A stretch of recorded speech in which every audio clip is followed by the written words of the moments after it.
Ma première réaction a été de dire les énergies renouvelables, oui, parce qu'un jour ou l'autre, ça deviendra une nécessité. Mais malgré la déprise agricole, ne rayons pas le territoire agricole de ce département. Nous avons recherché une zone agricole, mais à valeur agronomique quasi inexistante. Et aujourd'hui, je peux dire que c'est 5 ans de travail énorme et vous me voyez quand même un peu ému parce que je crois pouvoir dire que Ortafa est en train de vivre un moment unique. La vision de Juvy, c'est d'accompagner ses clients et les territoires vers une consommation 100% d'origine renouvelable. L'atout de Juvy, c'est que l'on a en interne l'ensemble des expertises immédiatement mobilisables sur l'ensemble des problématiques que l'on va avoir tout au long du développement du projet. Et la meilleure illustration, c'est peut-être le projet d'Ortafa, qui a subi pas mal de contraintes et que l'on a réussi à passer chacune les unes après les autres en mobilisant toujours différentes expertises et toujours en concertation. L'idée était d'avoir vraiment un projet de territoire.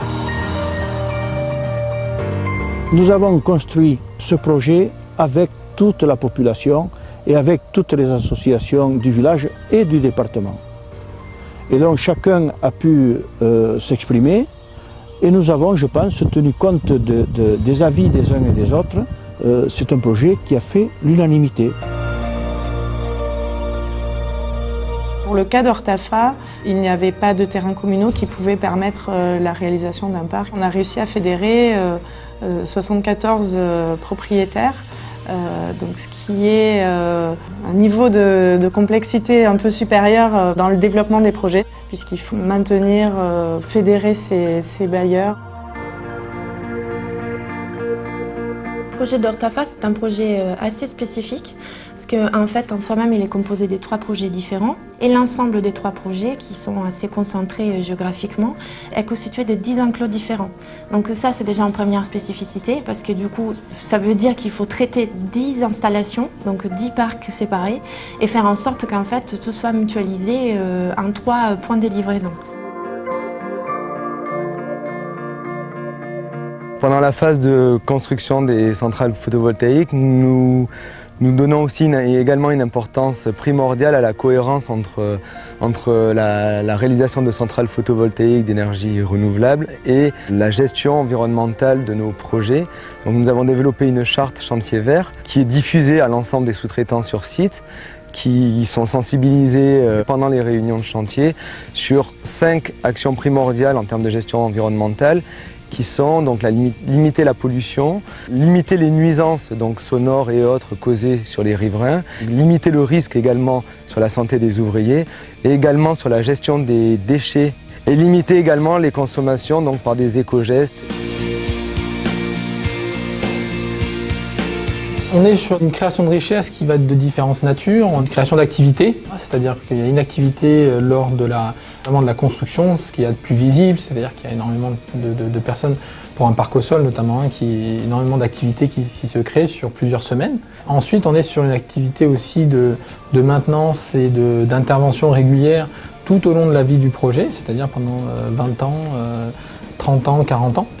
On est sur des ressources aussi, sur des taxes locales de création de valeur ajoutée localement qui sont partagées par le territoire, communes, intercommunalités, départements. On est sur un bénéfice environnemental, c'est-à-dire toute production d'énergie renouvelable a vocation de façon générale à remplacer une production d'énergie moins propre.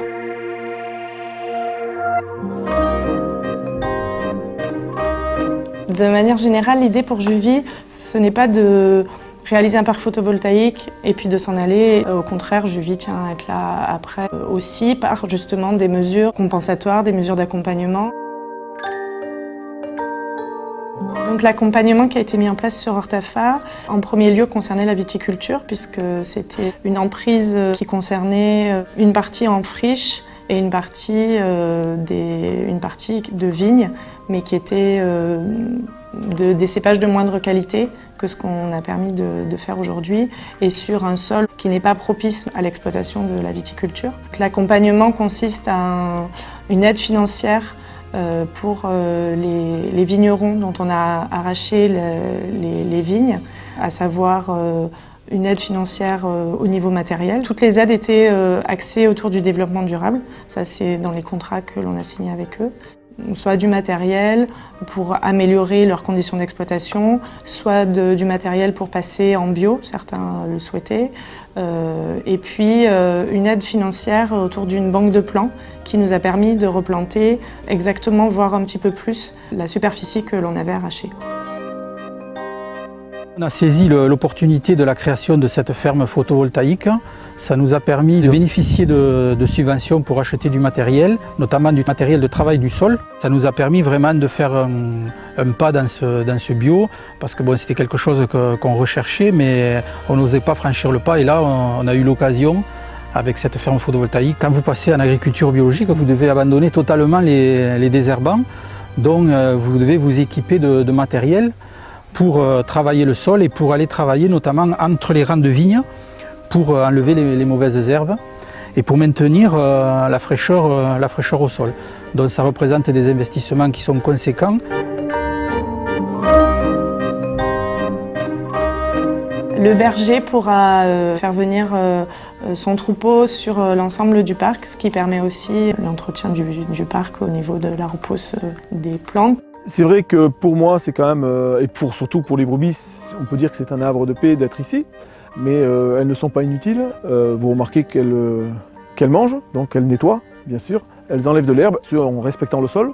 Concernant la nature du sol, donc il a été entendu entre Juvie et moi-même d'opérer un semis, donc d'effectuer un semis avant les travaux, afin d'avoir un couvert végétal qui convienne au troupeau. Les essences ont été adaptées, il y a du sainfoin, de la luzerne, du régras, différents trèfles, du dactyle. On peut allier technologie et écologie.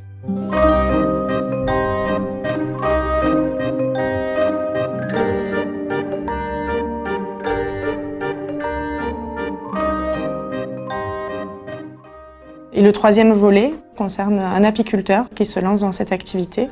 Donc en lui laissant un espace où il pourra installer ses ruches. On m'a attribué 4 parcelles qui ont été semées en plantes mellifères. Moi, l'objectif ici, c'est de développer l'abeille noire. Pour l'instant, j'exploite à peu près 40 ruches. Sur le site ici, il y en a 25, j'en ai encore 15 qui vont arriver. Et après, par la suite, peut-être qu'on montera jusqu'à 70 colonies. Bon, tout a été pensé par la société Juvie lors de la création de ce parc pour pouvoir accueillir autant de ruchers et pour le bien-être des abeilles. Il y a 10 hectares qui ont été semés en plantes mellifères, il y a de l'eau à proximité. Je veux dire, tout a été pensé dès le départ.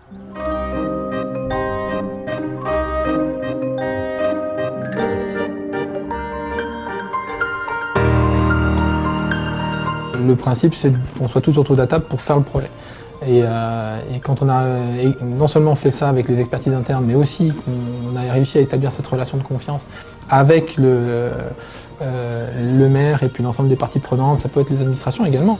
Cette relation de confiance, elle permet derrière de passer tous les obstacles. Quand les élus s'investissent en tant que partenariat d'une société comme celle de Juvie, je crois que nous pouvons chacun y retrouver nos comptes.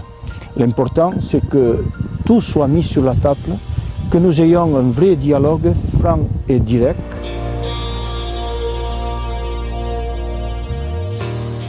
Je crois que ce département et la région Languedoc-Roussillon devraient s'investir dans les énergies renouvelables parce que je suis persuadé que si nous, aujourd'hui, nous ne le faisons pas, les générations futures nous le reprocheront de ne pas l'avoir fait.